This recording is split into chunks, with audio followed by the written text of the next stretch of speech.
जय पद्मावती मंडळ या मंडळानं गणेश मूर्ती निवडताना इतकी सुंदर निवडली आहे की पाहणाऱ्याला येणा जाणाऱ्याला ती खेळून ठेवते। पुराणकथेतील सर्वात मोठी अशी मूर्ती म्हणली जाते। मूळ मूर्ती थायलंड येथे असल्याचंही मंडळाकडून समजते। मंडळाच्या कार्यकर्त्यांकडून जाणून घेऊया नेमकी मूर्तीचं वैशिष्ट्य काय, एवढ्या वेगळ्या रूपात आहे, मूर्तीचं वेगळेपण काय जाणून घेऊया मंडळाच्या कार्यकर्त्यांकडून। पद्मावती मंडळ हे गेले 45 वर्ष अशा टाईपच्या मूर्त्या बसवते। काय सांगाल, ही कन्सेप्ट नेमकी निवडण्याचं कारण काय, नेमकी काय आहे ही कन्सेप्ट, मूर्तीबद्दल काय सांगाल? गेले 45 वर्ष आपलं मंडळ पौराणिक काळातल्या मूर्त्या करते। एन्शंट गणपती गणेश मूर्ती देऊन आपलं मंडळ करते, वेगवेगळे उपक्रम करते आपलं मंडळ। आणि ही मूर्ती थायलंडमधली आहे। आपलं मंडळ गणपतीच्या आधीपासूनच मूर्त्या शोधायला चालू करते आणि नवीन कन्सेप्ट आणत असते मूर्तींमध्ये। आणि दरवर्षी आपलं मंडळ पहिल्या 3 नंबरमध्ये तर येते। आणि आता ही मूर्ती ह्या मूर्तीची कन्सेप्ट ही थायलंडमधली आहे। या मूर्तीची उंची 28 इंच आहे आणि 60 किलोची मूर्ती आहे ही। मला सांगा नेमके हे काय दिसतंय, हे हातात नेमकं काय आहे, एवढे अस्त्र काय आहेत मूर्तीमध्ये?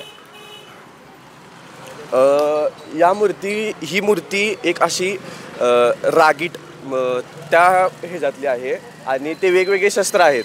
ते आता प्रत्येक हातामध्ये आपल्याला वेगवेगळे शस्त्र बघायला मिळतात। त्यानंतरनं आपली गणेश मूर्ती एका प्राण्यावर, म्हणजे तो ड्रॅगन आहे त्याच्यावर उभारलेली आहे। आणि ही गणेश मूर्ती आता या वेळेला तर कुणीच केलेली नाही आहे, पहिल्यांदाच आपल्या मंडळानं आणलेली आहे ही गणेश मूर्ती। गेल्या 45 वर्ष आपली हे मंडळ वेगवेगळ्या रूपातले वेगवेगळ्या ह्याच्यातले गणेश मूर्ती करते। गेले 45 वर्ष तुम्ही युनिक निवडताय, नेमकी काय ह्याच्या अगोदर काय वेगळेपण होतं? ह्याच्या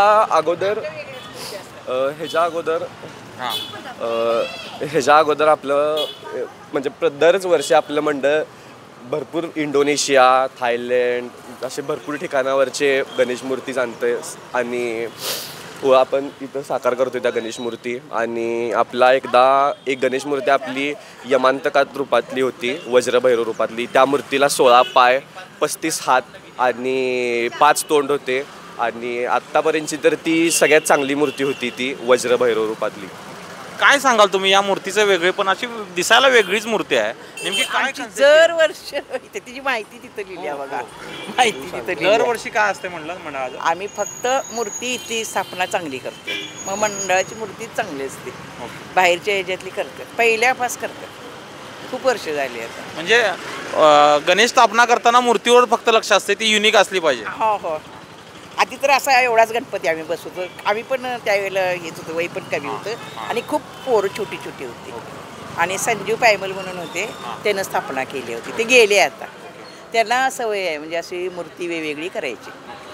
संजय पायमल अध्यक्ष अजून पण तेच होते, अजून काय हे केलं नाही। आपण पाहिलं थायलंडमधील मूळ मूर्तीची ही प्रतिकृती उभा केली आहे। हे मंडळ गेले 45 वर्ष अनेक प्रकारच्या वेगवेगळ्या पौराणिक काळातील असतील आणि इतर मंडळांपेक्षा वेगळं अशी कन्सेप्ट निवडून ह्या मंडळांना ह्या मूर्ती निवडत असतं। यासह नवनवीन अपडेटसाठी पाहत रहा डिजिटल कोल्हापूर।